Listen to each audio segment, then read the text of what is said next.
Vamos con el apartado de validez de contenido. Pensemos en dos cuestionarios que ambos quieren evaluar burlas sobre temas escolares.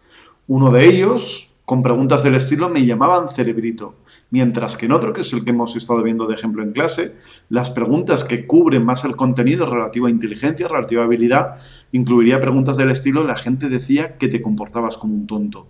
Entonces estos dos cuestionarios, si bien ambos están diciendo evaluar burlas, van a tener contenidos muy diferentes y esto va a llevar a que su asociación después con futuras variables sea bien diferente. No es lo mismo recibir burlas por ser el brillante de clase que recibir burlas por tener una ejecución comparativamente mucho más baja. Entonces, hay que tener cuidado con qué está evaluando cada cuestionario. Lo que mide el test es más que el nombre del test o de la subescala. Requiere atención. La validez de contenido es el nivel en el que los elementos de un instrumento de evaluación son relevantes y representativos. Estas dos palabras van a ser centrales del constructo objetivo para unos propósitos de evaluación determinados. Entonces, ¿qué va a ser lo más importante aquí? Primero de todo, tener claro cuál es el constructo. Es como si fuera un cajón que antes de poder rellenarlo con ítems, antes de intentar cubrirlo, hemos de aclarar en qué consiste. ¿Cómo lo vamos a poder hacer? Vamos a recurrir a lo que se sabe hasta ese momento y a procesos de reflexión y de investigación que nos permita tener bien claro qué queremos medir. Si no sabemos qué queremos medir, es muy complicado poderlo hacer bien. Y después estarán las ideas de relevancia y representatividad, que ahora veremos. Tal y como dicen los estándares, que es lo que aparecen por SUBA, los desarrolladores de la prueba suelen trabajar a partir de una especificación del contenido bien establecida, definiendo el dominio de contenido. La especificación describe cuidadosamente el contenido en detalle y a menudo con una clasificación de áreas de conocimiento y tipos de ítems. Puse en un subrayado cursiva la palabra suelen porque si bien esto es mucho más habitual en evaluación educativa, quizás todavía a día de hoy en evaluación psicológica adolecemos de un insuficiente trabajo previo de cara a la elaboración de instrumentos. ¿Cuáles van a ser los conceptos? Como decía, definir el constructo, relevancia, representatividad y no redundancia. ¿Qué métodos habituales para aportar pruebas de validez de contenido se suelen ofrecer? Una estrategia que ya digo es común pero no satisfactoria es el por qué yo lo valgo. Alguien dice, he desarrollado un cuestionario para medir el constructo ABC y listo 10 ítems y por qué esos y no otros. Me estoy dejando fuera, estoy sobreincluyendo. No se puede aclarar porque no ha habido una definición exhaustiva y suficientemente clara. Hay otros modos de funcionar que estos ya empiezan a ser más satisfactorios, como puede ser la asimilación a pruebas previas. Yo quiero desarrollar una prueba de depresión, para lo cual voy a revisar con detalle qué es lo que se ha publicado hasta ahora de depresión, voy a detectar redundancias en ítems de pruebas ajenas, de pruebas previas. A partir de ahí voy a poder funcionar. Allá hay un trabajo en el cual yo asumo que lo que han preguntado previamente ha de mapear qué es eso que se quiere evaluar. Presenta sus limitaciones, porque claro, quizás el conocimiento actual es más amplio que lo que guiaba el desarrollo de pruebas previas, pero al menos hay un cierto esfuerzo. O, por ejemplo, la asimilación a un gol estándar, a una prueba que se entiende que es claramente satisfactoria. Por ejemplo, si hay una guía de evaluación, una guía de criterios diagnósticos, estoy pensando, por ejemplo, en los manuales de diagnóstico, en el DSM, donde se lista qué tiene que presentar una persona para poder considerar que presenta tal trastorno, lo que podemos hacer es esos criterios diagnósticos, traducirlos a preguntas. De tal modo que si el DSM es la Biblia, es la ley, entendemos que está bien hecho, preguntas que básicamente parafraseen criterios del DSM, también daríamos, o sea, razonablemente los podríamos dar por buenos. ¿Qué otros criterios? Valoración de expertos, tanto teóricos como de la población de interés.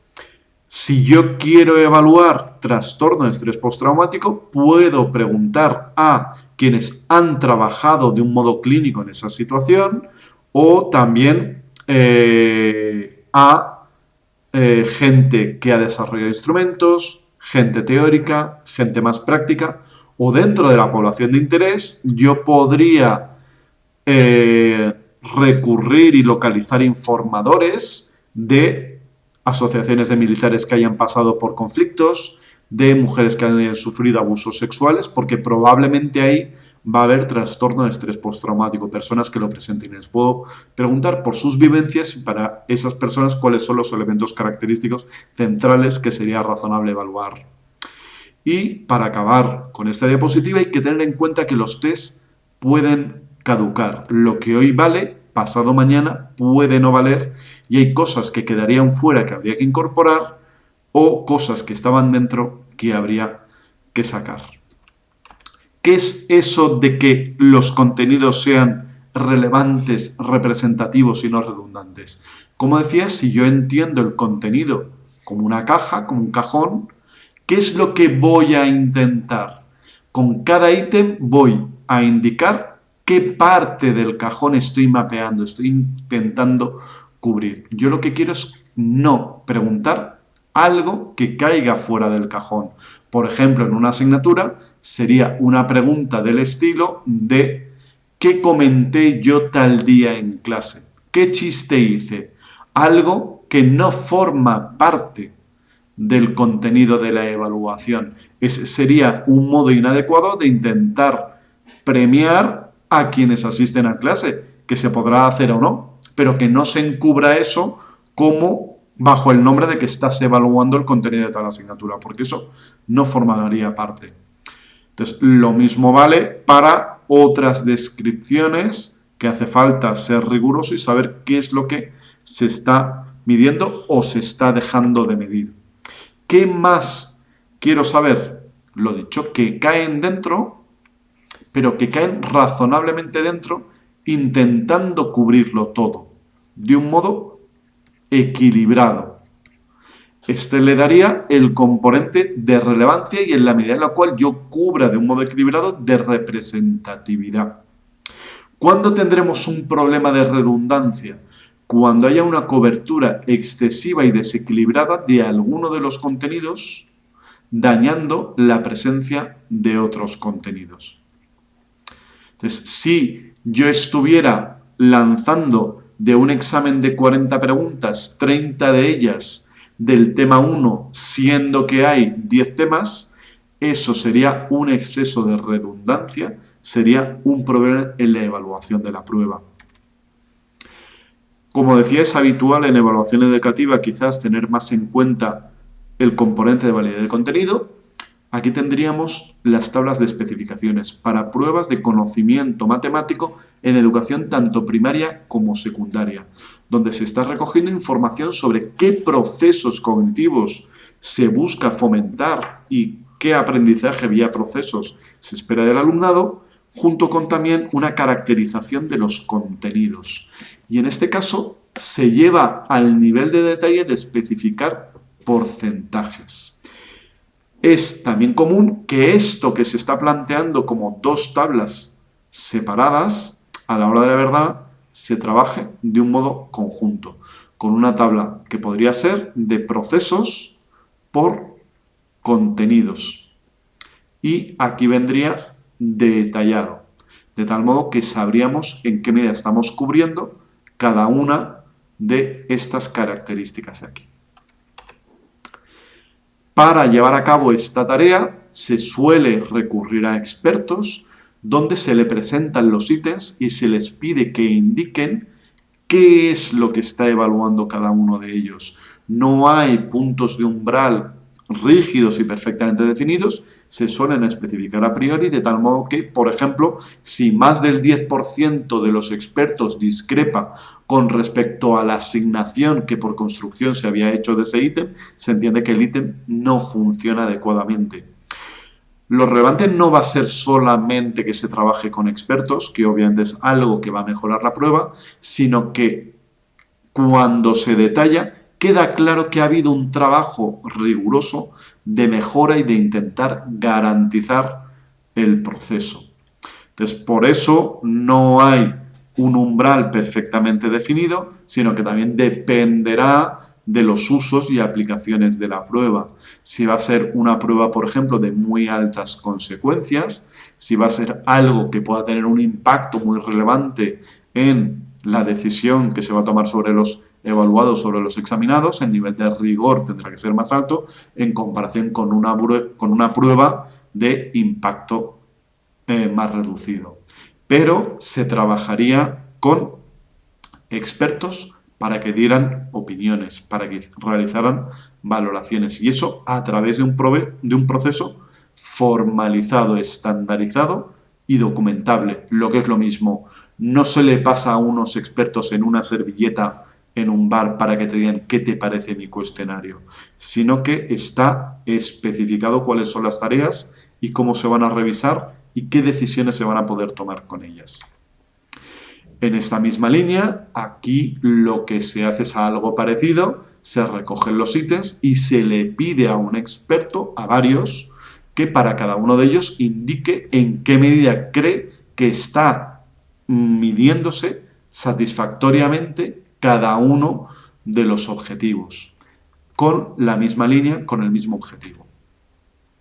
En la línea de contenidos que pueden caducar, en 1983 el mundo se situaba en la Guerra Fría, era la confrontación potencialmente nuclear entre Rusia y Estados Unidos, y en una escala de miedos infantiles se preguntaba a los menores específicamente por su nivel de miedo hacia Rusia, en una escala desarrollada en Estados Unidos. Es verdad que no era el miedo más presente para los menores, estas son las medias que presentaban para chicos y para chicas, tenían más miedo a ser atropellados por un coche o por un camión, pero incluso así era un miedo que estaba presente y que los desarrolladores de la prueba entienden que es adecuado y que forma parte de los contenidos a recoger.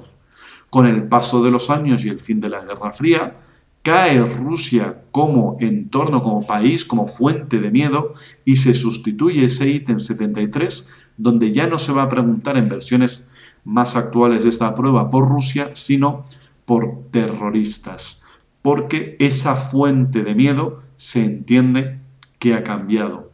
Lo mismo vale para otra serie de escalas. Por ejemplo, en búsqueda de sensaciones, algunas escalas se desarrollan a finales de los 70, comienzos de los 80 del siglo pasado, y lo que en aquel entonces podía entenderse como conductas de riesgo transgresoras, comparativamente han perdido ese impacto de transgresión y a día de hoy están mucho más normalizadas. En esta línea también de conductas que caducan, se me ocurre el ejemplo de cuando se quería evaluar potencial consumo problemático de Internet, había escalas que preguntaban con qué frecuencia te conectas. ¿Por qué? Entre otros motivos, porque hace años la conexión no era algo que se daba por sentado. Según y cómo, era necesario coger un módem, conectarse y una vez que uno había estado conectado y había hecho lo que tenía que hacer, se desconectaba y si era necesario ya se volvería a conectar posteriormente. Entonces sí que había un punto de me conecto con tal frecuencia. A día de hoy esa pregunta es mucho más difícil de responder porque vivimos comparativamente casi permanentemente conectados. Entonces serían preguntas que en un momento podían tener un sentido y que a día de hoy han perdido relevancia o pasan a interpretarse de otro modo, lo cual dificulta la incorporación a la escala. Aquí tenemos para ver cómo la validez de contenido va a ser importante tener en cuenta cuál es la población con la que queremos trabajar. Este es un artículo de 1988 donde la profesora Cooper junto con sus colaboradoras evalúan motivos para tener sexo y lo quiere asociar con conducta de riesgo en adolescentes y en adultos jóvenes. Parte de un modelo, y esto es lo que le va a permitir la generación de preguntas con un modelo teórico claro, esto es algo que contribuye a la validez de contenido, y desarrolla un eje donde es el refuerzo positivo, lo que yo estoy buscando y lo que estoy buscando que se presente y lo que quiero que desaparezca. Y lo que busco para mí mismo y lo que busco por vía de los demás. Entonces, por ejemplo, yo puedo buscar satisfacción sexual propia, puedo buscar enfatizar y calor de pareja. Entonces, uno sería cosas que busco, motivos agradables por la vía personal, por la vía social, y también vale para cosas que yo comparativamente quiero evitar.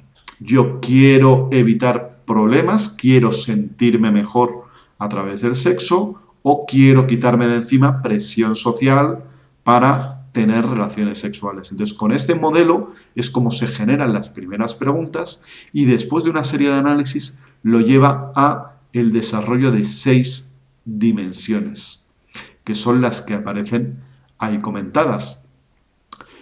Pero, ¿qué dice en el propio artículo?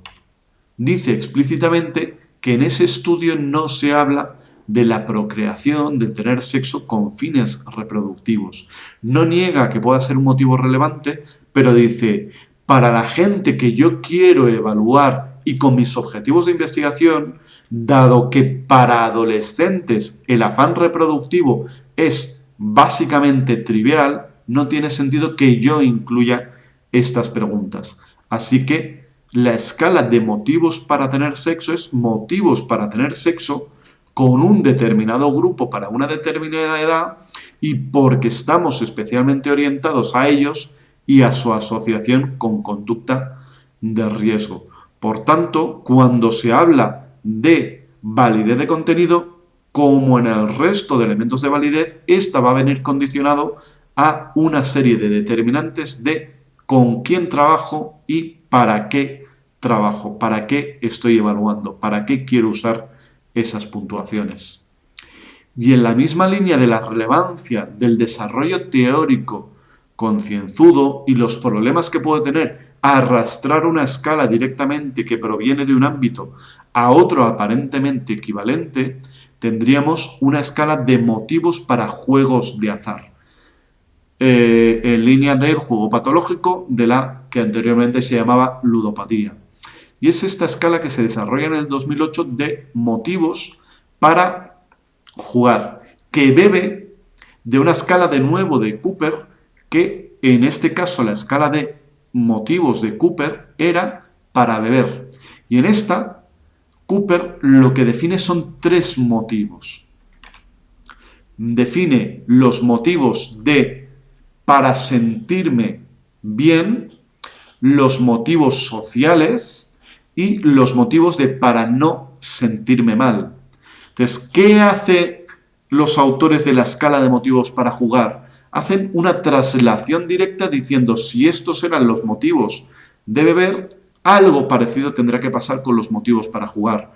¿Qué ocurre? Que desde mi punto de vista, por no haber hecho una reflexión satisfactoria del marco teórico, junto con no haber contactado con especialistas más población diana, omiten algo que es un motivo relevante en el mundo del juego, y es jugar para ganar dinero. Uno no bebe para ganar dinero, por eso ese motivo no tiene sentido. Sin embargo, en juegos de azar y similares sí que es un motivo potencialmente relevante, lo cual lleva a que años después se complemente esa escala de motivos para jugar, incluyendo una dimensión de motivos económicos, de motivos financieros.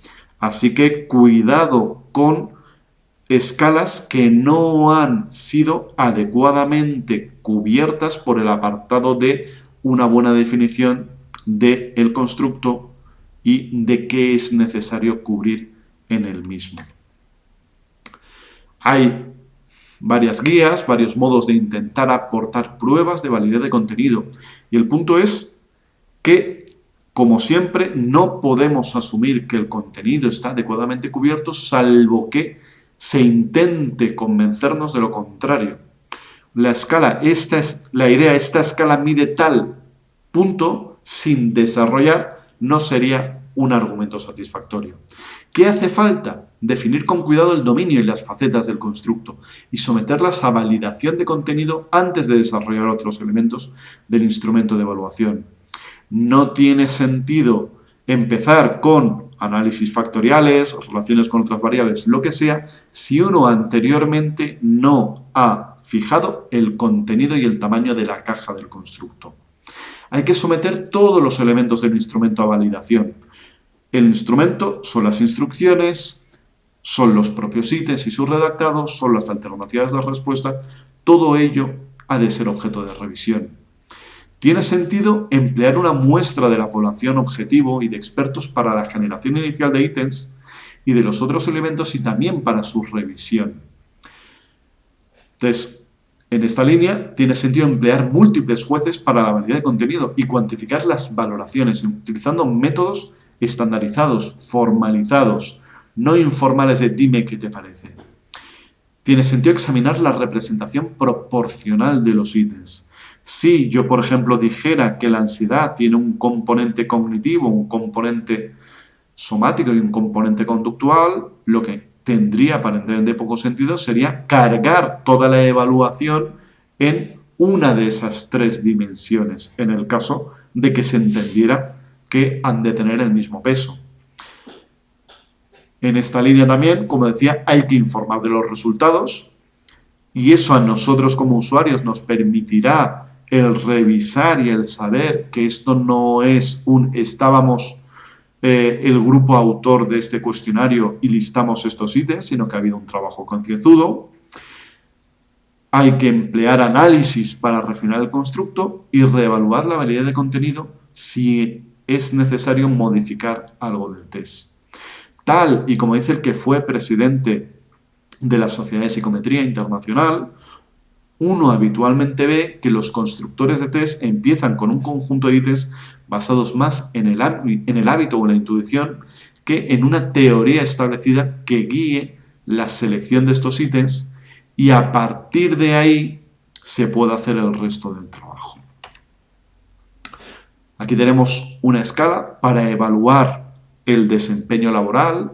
Se entiende que el desempeño laboral tiene tres dimensiones fundamentales. Uno es el desempeño de tareas, tal cual para lo que te contrataron. Si uno es un comercial, se espera del que venda mucho. Otro es el desempeño contextual, es aquello que no aparece tal cual listado en el contrato o la pura definición de tareas, pero que es positivo para la organización. Por ejemplo, puede ser positivo para la organización que en el caso de que haya un compañero nuevo en el trabajo, yo le dé cierto apoyo y le informe de cómo funciona, cuáles son las cosas informales que son satisfactorias, que pueden hacer que todos rindamos mejor. Entonces ese sería, y después está lo que no es tanto desempeño, sino el contradesempeño en las conductas contraproductivas. Robar en el trabajo, dinamitar activamente el ambiente laboral, ese tipo de cuestiones. Entonces, sobre esa base de que estas son las dimensiones, ¿qué se hace en este instrumento de evaluación del desempeño? Pues vamos a ir viendo. Lo que se hace es identificar en escalas previas cómo se ha venido evaluando, lo cual lleva a 317 indicadores. ¿Qué hacen después? Los revisan y los dejan en 128. Una vez que tienen 128 indicadores, contactan con 253 expertos de bases profesionales variadas y también de países distintos, donde tienen a gente de investigación, a gente del ámbito de los recursos humanos, a gente de entornos laborales y de bases diferentes, con experiencia hasta el punto de que una parte importante de ellos presenta 6 o más años de experiencia. ¿Qué van a pedir de ellos? Que hagan una revisión de esos indicadores. Entonces, aquí lo que se está diciendo es describir abiertamente que no se han generado ítems sin más, sino que a partir de unos ítems que se crean y se detectan, se hace paso 1, paso 2, paso 3. No siempre está totalmente cerrado cuáles han de ser esos pasos, pero aquí queda claro que se hizo un trabajo para fijar el cajón y ver que ese cajón quedaba adecuadamente cubierto. De un modo exhaustivo, sin redundancias, lo dicho, de un modo adecuado. Aquí hablaré de la traducción y validación de cuestionarios, no tanto porque sea algo propio de la validez de contenido, sino en cierta medida porque en algún sitio hay que ponerlo, aunque sí que es posible defender que esto tiene que ver con validez de contenido. Paula Elosua en el 2012 encuesta y pregunta a psicólogos cuáles son los cuestionarios que más habitualmente emplean. Uno de los problemas que tiene la evaluación de estas cosas es que normalmente es mucho más sencillo contactar con psicólogos del perfil sanitario clínico, porque son quienes tienden a estar en mayor medida colegiados, lo cual puede llevar a una sobrerepresentación de algunos cuestionarios de ese perfil, pero aquí se intenta cubrir del mejor modo y se listan cuáles son. Y como se puede ver, de todos ellos una parte muy importante tiene origen en Estados Unidos. Los propios de España en realidad son relativamente escasos. Dado el papel de liderazgo que a día de hoy tiene la psicología en Estados Unidos, no es de extrañar que eso esté ocurriendo. Pero esto va a presentar algunos retos. Uno no puede garantizar que algo que funciona satisfactoriamente en Estados Unidos lo va a hacer en España, más el punto de que no hay que aplicar, no se puede aplicar el cuestionario en el idioma de origen. Luego será necesario hacer una serie de cambios. Uno va a ser la pura traducción. Sin embargo, no siempre puede asumirse que las traducciones están satisfactoriamente hechas. Hay un ítem del cuestionario de actitudes alimentarias, el Children EAT, que es me gusta, Try New Rich Foods, que cuando se tradujo al catalán se hablaba de probar comidas nuevas y apetitosas. El problema es que lo que en inglés se llama comidas ricas tiene una cierta ambigüedad o se puede entender de varios modos. Uno puede ser comidas contundentes, comidas grasas, por lo que cambia el sentido. No es lo mismo me gusta y disfruto comer comidas contundentes y grasas que comer comidas apetitosas. Entonces, ¿qué es necesario? Es necesario, de nuevo, documentar el proceso de traducción. Por ejemplo, se puede empezar con varias versiones en paralelo de diferentes traductores involucrados en la tarea, que después se van a cotejar. Es adecuado indicar el nivel de competencia de quienes han estado involucrados en la tarea en ambos idiomas. Entonces, sería oportuno no decir simplemente se tradujo, porque como proceso de traducción puede estar sujeto a errores y necesitamos decir, éramos conscientes de estos errores y se ha intentado minimizar su probabilidad de estos modos. Hay un proceso común que es el de traducción y retrotraducción. Se pasa suponiendo que empezáramos en inglés, del inglés al castellano y del castellano se vuelve al inglés y se cotejan las dos versiones. Una, la inglesa original, más segunda, la versión inglesa de la ida y la vuelta. Bajo el supuesto de que si hay pocas discrepancias, señal de que el proceso ha ido satisfactoriamente.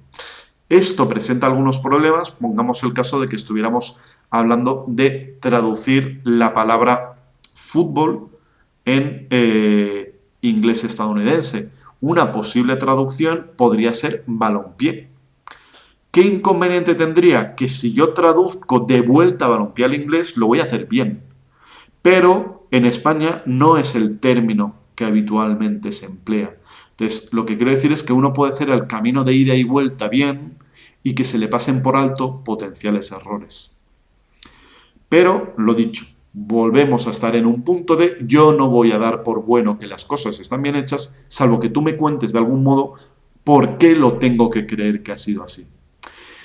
En línea con la traducción está la adaptación, y es la idea de que, conscientes de que las palabras y los conceptos no tienen la misma implicación e interpretación en un contexto cultural idiomático que en el otro, vamos a necesitar, o puede que necesitemos, ajustes. Pongámonos que estamos desarrollando un test de cultura general.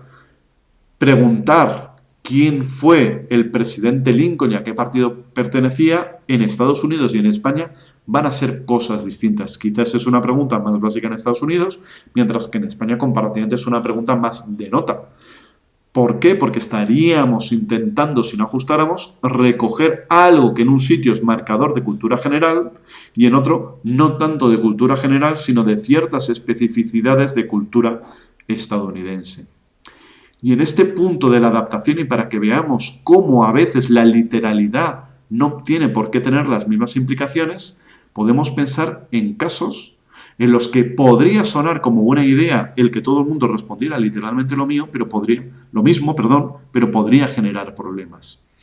Imaginemos, no voy a preguntar, creo que consumo mucho alcohol como un marcador de alcoholismo o de consumo problemático, porque ¿qué es eso de consumir mucho?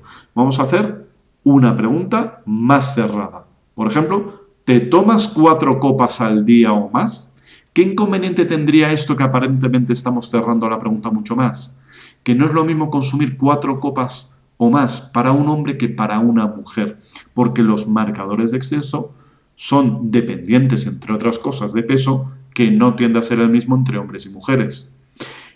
Preguntas que también parecen ser lo mismo. Últimamente salgo menos con amigos. Con la fase que nos está tocando vivir, podemos ver que lo que en un primer momento podía ser un marcador relativamente claro de depresión, ahora no tiene por qué serlo, porque quizás ahora estamos saliendo menos con amigos por todas las restricciones a la movilidad que hay.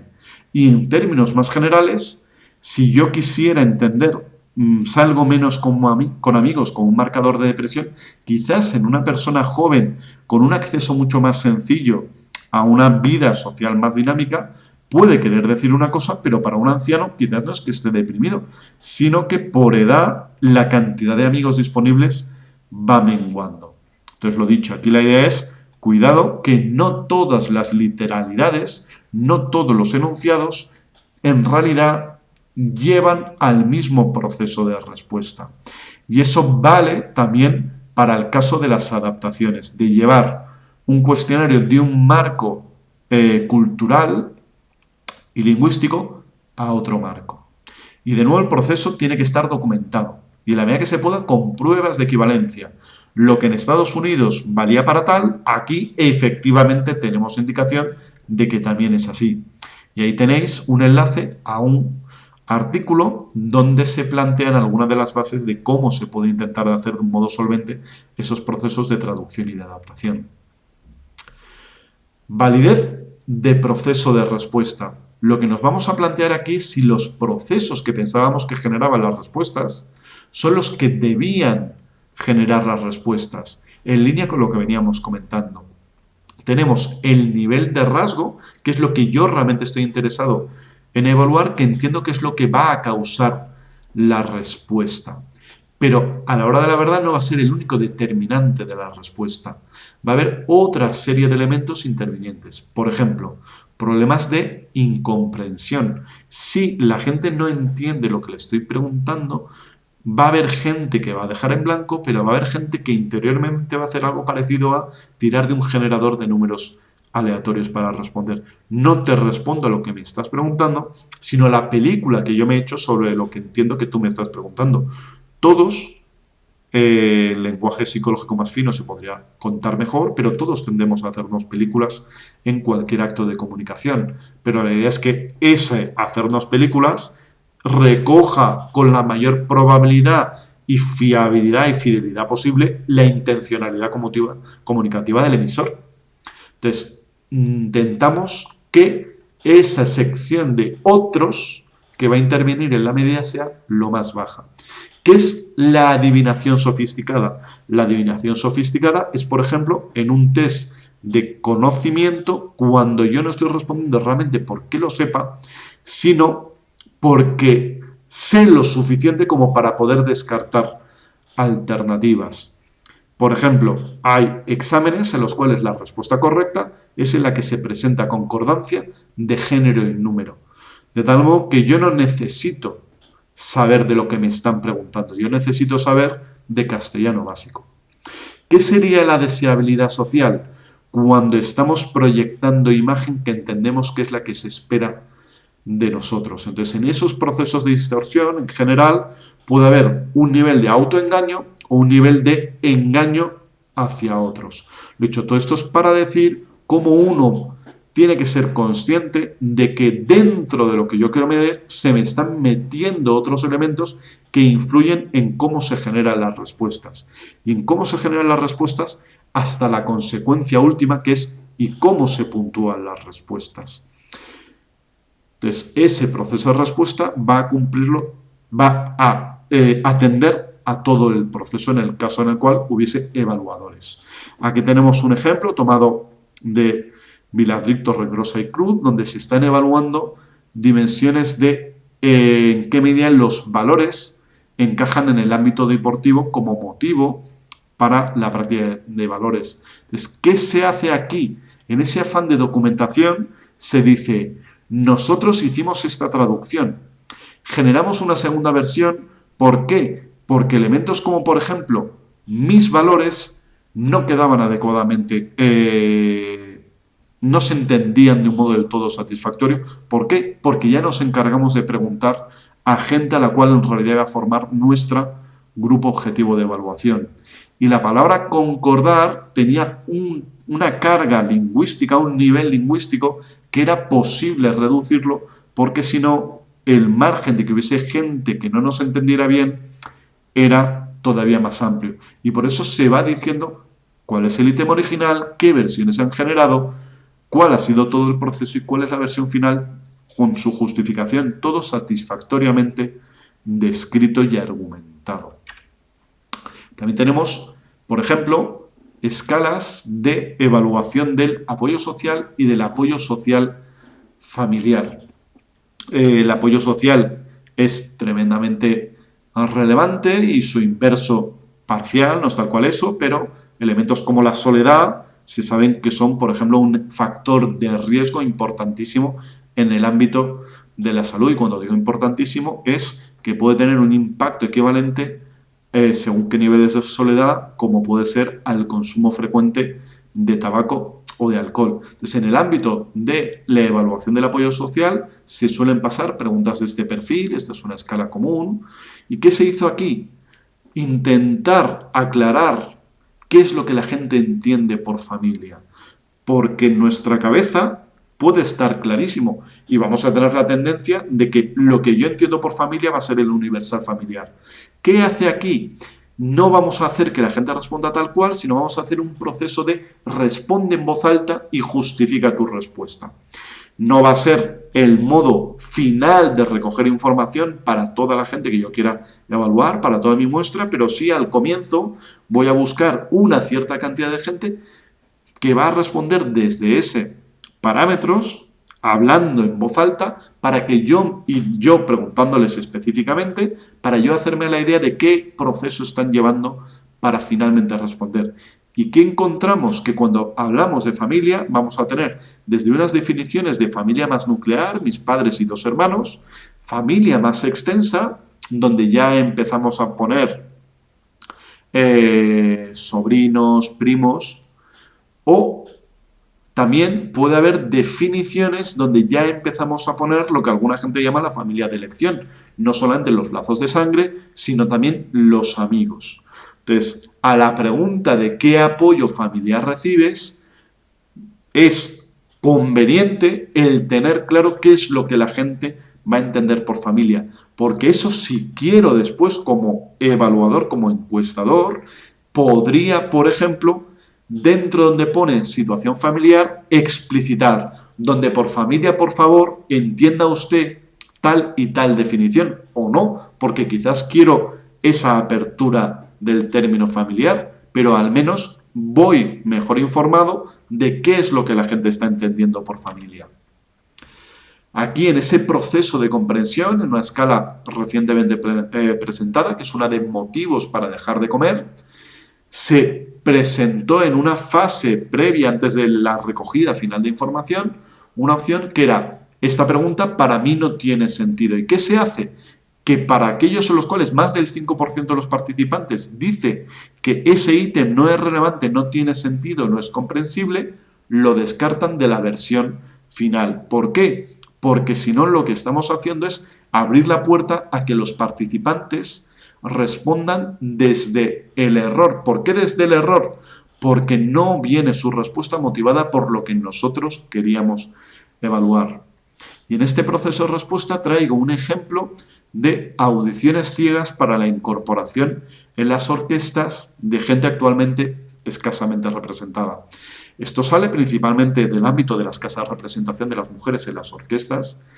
¿Y qué se plantea? Hagamos audiciones ciegas, pongamos biombos o similares, que la gente toque los instrumentos de tal modo que ya no voy a tener la percepción, ya no voy a saber si son hombres o mujeres, de tal modo que si me suena bien, selecciono y quizás después me llevo la sorpresa. Pero no voy a tener el componente que en esa sección de otros que modula la respuesta del evaluador se incorporará el sexo del evaluador, porque en principio no es a por lo que iba.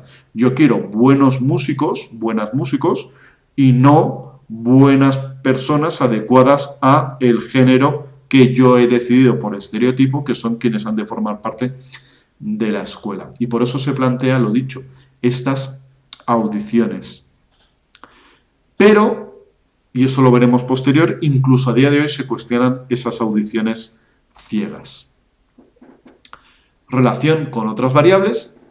El test se ha construido para unos determinados usos y dentro de un determinado marco teórico. Esto conlleva que haya una serie de relaciones esperables entre las puntuaciones en el test y en otros constructos. El ejemplo puede ser, yo sé que midiendo inteligencia, que la gente con mayor inteligencia tiende a conseguir un mayor éxito académico. Por tanto, ya tengo cosas que deberían covariar de forma positiva. Yo sé que diferentes dimensiones de inteligencia tienden a presentar una relación muy alta. Yo puedo hacer un listado de todo lo que estaría esperando que ocurriera. Entonces, ¿cómo voy a poder convencer, acreditar, ofrecer pruebas de que efectivamente estoy midiendo lo que yo digo que estoy midiendo, que puedo interpretar las puntuaciones en la línea deseada? Si una vez generadas esas expectativas, yo soy capaz de documentar, se cumple. Y además, en la medida de lo posible, vamos a poder no solamente decir si hay relación o no, sino si el campo está suficientemente maduro, establecer un a priori del tamaño de la relación que se espera. Yo sé que la relación entre dos dimensiones de inteligencia no debería ser simplemente positiva, sino correlaciones de 0,7 para arriba. No solo significativa, no solo positiva, sino bastante alto. Va a ser, por tanto, un proceso de generación de hipótesis, comprobación estadística. ¿Qué necesito para que esto forme parte de una validación? Que esas hipótesis estén muy bien ancladas, sean efectivamente marcadoras de esto se tendría que cumplir y si no se cumple, señal de que tengo un problema en mi instrumento de evaluación. Si yo desarrollara una prueba de regulación emocional y lo pusiera en relación, por ejemplo, con restricción alimentaria, si yo no sé a priori la relación entre la regulación emocional y la restricción alimentaria, eso va a ser una correlación que puede ser de interés para el desarrollo teórico, pero no va a poder formar parte de una validación, porque no hay un a priori esto debería pasar, sino tiene más un cierto punto de veamos qué es lo que pasa. Las técnicas estadísticas para poner a prueba esto son las que hemos estado viendo en las diferentes asignaturas de metodología o extensiones de lo mismo. Dicho de otro modo, es estadística. Por eso no voy a ir listando aquí se tiene que hacer esto, sino que dependerá de los datos, de la naturaleza de las variables, de las preguntas a las que estemos intentando responder. En realidad, no todos los estudios que se presentan como de validación lo son. Por lo que os decía, porque algunos tienen un componente fundamentalmente exploratorio, que es veamos cómo tiene que ver esta variable de nueva evaluación con este constructo que no se había explorado previamente. Para que sea formalmente de validación, necesitaríamos tener expectativas claras de qué ha de ocurrir. Hay estudios centrados en la parte métrica y otros centrados en la parte teórica y hay estudios que lo combinan todo. Lo habitual es que si uno va por la parte métrica, haga una serie de tareas, haga una serie de comprobaciones. Si uno va por la parte teórica, donde la herramienta es tal cual, una herramienta, un instrumento, no va a hacer la comprobación de todos los requisitos psicométricos. Si yo quiero evaluar extraversión y ver si la extraversión tiene que ver con el rendimiento académico, yo probablemente daré por bueno el test de extraversión, no lo someteré a una serie de pruebas de validez de contenido, de análisis factoriales y similares. ¿Por qué? Porque entenderé que como herramienta ya viene bien calibrada, bien justificada, lo cual también implica que debo de tener ojo cuando las elijo. Se suelen diferenciar distintos tipos de validez en la parte de relación con otras variables. Las etiquetas quizás no son del todo cerradas y adecuadamente descritas y definidas como deberían, pero nos podemos hacer una idea bastante aproximada. Tendremos la validez convergente, que es la relación con otros constructos que se entiende en valor absoluto que ha de ser presente, ha de ser abultada. Por ejemplo, cuando yo estoy midiendo dos constructos que entiendo como básicamente equivalentes. Si yo tengo una medida de inteligencia ya construida, pero que presenta la limitación de que se tarda 1 hora y media en evaluar a cada persona, y yo desarrollo una medida alternativa que digo que voy a medir inteligencia en solamente 5 minutos, yo tengo la medida de calidad y la nueva. ¿Qué debería ocurrir para convencer a las personas de que utilicen la medida nueva? Que debería presentar correlaciones muy marcadas, muy altas, con la medida de calidad que ya se sabe que funciona bien. Entonces, ¿qué esperaría? Correlaciones elevadas, grandes. ¿Por qué? Porque formalmente están midiendo lo mismo. Y si no se presentan esas correlaciones muy elevadas, nos cuestionaremos con bastante solvencia, con bastante potencia, que no está ocurriendo eso, que no estamos midiendo eso dos veces con dos herramientas distintas. Otra opción es que no diga que estoy midiendo dos veces lo mismo, sino que estoy midiendo cosas claramente vinculadas, pero que son separables, como por ejemplo puede ser la depresión y la ansiedad. Depresión y ansiedad comparten en su base el afecto negativo, temas también vinculados con el neuroticismo, pero son separables, de tal modo que yo espero que depresión y ansiedad correlacionen de una forma bastante abultada. De nuevo, si yo desarrollara una prueba de uno de esos dos constructos que no correlacionara con el otro, señal de que algo aparentemente no está yendo como debería. ¿Por qué? Porque la base teórica ya la tengo construida de antes.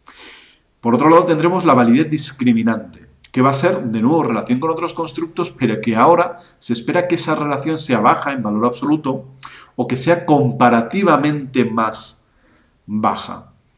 Lo que va a ser, y lo importante aquí es tener en cuenta que si va a ser validez convergente o discriminante es a raíz de las expectativas, no es porque es baja es discriminante, sino yo la espero baja y si es alta o es baja, tal y como esperaba, en cualquiera de los dos casos va a ser validez discriminante. Si yo la esperaba baja y es muy alta, es validez discriminante. Validez discriminante nada satisfactoria, pero es una prueba de ausencia de validez discriminante. Si yo esperaba baja y la observo como muy alta.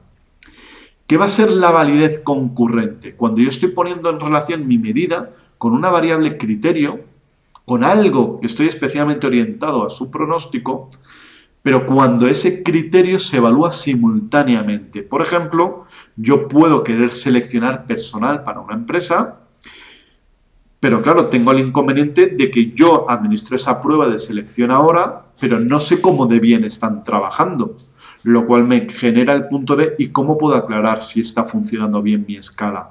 ¿Qué hago? ¿La paso? ¿Espero 3 años a tener medición de desempeño laboral, pero es que ya los tengo dentro de la empresa? ¿Qué posible plan B podríamos poner? Hacer un diseño de validez concurrente donde paso ahora a la escala que después pasaré a candidatos, pero ahora ¿a quién? A gente ya contratada. Y le pido a superiores que evalúen a esas personas ya actualmente contratadas.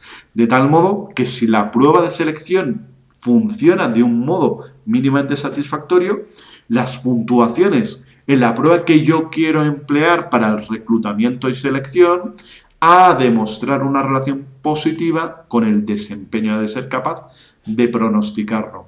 Inconveniente, que no es lo mismo exactamente pasar una prueba para gente nueva que pasar a una prueba y cotejarla con el desempeño de quienes ya están dentro. pero por una cuestión de viabilidad a veces se recurre a esa posibilidad.